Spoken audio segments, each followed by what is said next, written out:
যে রিসেন্টলি কিভাবে বাংলাদেশ ব্যাংকের আগের গভর্নর আহসান এস মনসুরকে রিমুভ করা হয়েছে এবং কিভাবে একজন নতুন গভর্নরকে নিয়োগ দেওয়া হয়েছে।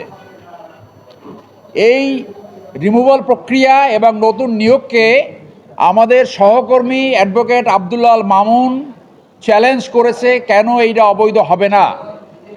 আইনে পরিষ্কারভাবে রয়েছে কোনো গভর্নরকে রিমুভ করতে হলে তার অযোগ্যতা, ইনক্যাপাবিলিটি অ্যান্ড ইনক্যাপাসিটি দেখাতে হবে। হাসান মনসুরের ক্ষেত্রে এগুলো কিছু ছিল না এবং নতুন নিয়োগের ক্ষেত্রে আইনে ক্লিয়ারলি আছে, কেউ যদি ব্যাংক ডিফল্টার হয় তাহলে তাকে গভর্নর হিসেবে নিয়োগ দেওয়া যাবে না। তিনি যেহেতু লোন ডিফল্টার ছিলেন সেই জন্যই তার লোন রিশিডিউল করতে হয়েছে। সো নতুন নিয়োগকৃত যে গভর্নর সে স্পষ্টভাবে একজন লোন ডিফল্টার ছিল। এছাড়াও পত্রিকায় বের হয়েছে এই বর্তমান যে গভর্নর তার সাথে বাংলাদেশে ব্যাংক লুটপাটকারী, ব্যাংক ধ্বংসকারী এস আলমের ব্যবসায়িক প্রতিষ্ঠানের শেয়ার রয়েছে এবং তার যোগসাজশ রয়েছে।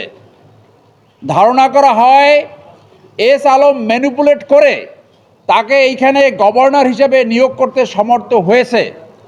5ই আগস্টের পরে এই ধরনের নিয়োগ জনগণ প্রত্যাখ্যান করেছে। আপনারা সোশ্যাল মিডিয়া এবং পেপার পত্রিকায় বিভিন্ন ধরনের আলোচনা, সমালোচনা এবং পর্যালোচনা দেখেছেন। সাধারণ মানুষ এটাকে ভালোভাবে নেয়নি। 5ই আগস্টের পরে এই ধরনের নিয়োগের ক্ষেত্রে মানুষ অত্যন্ত এগ্রিভড হয়েছে। সেই ক্ষেত্রে আমরা আশা করব কোর্টে এই মামলা শুনানির পরে আদেশ হবে এবং আদেশ শুনানির পরে এই রিমুভাল প্রক্রিয়া এবং এই নিয়োগ প্রক্রিয়া অবৈধ ঘোষণা করা হবে। একই সাথে আপনাদের মাধ্যমে আহ্বান জানাবো, সরকার এই নিয়োগ প্রক্রিয়াটা যেন দ্রুত তদন্ত করে এর বিরুদ্ধে ব্যবস্থা গ্রহণ করে। এই ধরনের একজন লোককে বাংলাদেশ ব্যাংকের গভর্নর নিয়োগ করার অর্থ হলো আপনার এই যে শুটকির পাহারাদার হিসেবে বিড়ালকে বসানো। এই শুটকি বাজারের পাহারাদার বিড়াল হতে পারে না।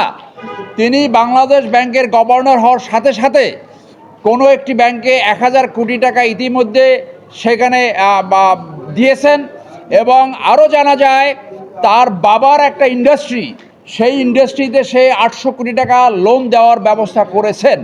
সেই জন্য আমি আবারও বলবো, সরকারের উচিত হবে দ্রুত কিভাবে তার মতো একটা লোক বাংলাদেশ ব্যাংকের গভর্নর হলো এবং এই কথাগুলো যদি সত্য হয় সরকারের উচিত হবে ইমিডিয়েটলি তাকে এখান থেকে সরিয়ে যোগ্য, দক্ষ এবং অত্যন্ত অনেস্ট এবং জনগণের কাছে গ্রহণযোগ্য এই ধরনের একজন লোককে বাংলাদেশ ব্যাংকের গভর্নর হিসেবে নিয়োগ করা।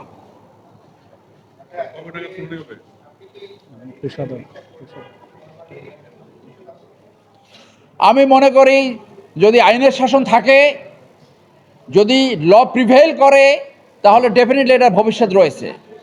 আইনে স্পষ্ট আছে কোনো গভর্নরকে সরাতে হলে তার অদক্ষতা, ইনক্যাপাসিটি দেখাতে হবে। আর নতুন যাদের নিয়োগ হবে সেখানে যদি ব্যাংক ডিফল্টার হয় তাকে নিয়োগ করা যায় না। সেই ক্ষেত্রে কিভাবে এই ধরনের একজন লোক যে বাংলাদেশের ফিনান্সিয়াল রেগুলেটর, যে ব্যাংকের বাংলাদেশের অর্থনৈতিক পলিসি নিয়ন্ত্রণ করবে, চাপ সহ্য করার ক্ষমতা থাকতে হবে। কোনোভাবে আগে যে ডি গ্রেডের একজন বাংলাদেশ ব্যাংকের গভর্নর ছিল, আমরা দেখতে চাই না এরকম ডি গ্রেড অথবা ই গ্রেড অথবা এফ গ্রেডের কোনো গভর্নর বাংলাদেশ ব্যাংকে থাক। বাংলাদেশ পুনর্গঠনের যে সুযোগ আসছে 5ই আগস্টের পরে, সেই সুযোগটা আমাদের কাজে লাগাতে হবে এবং এইটাই সরকারের দায়িত্ব।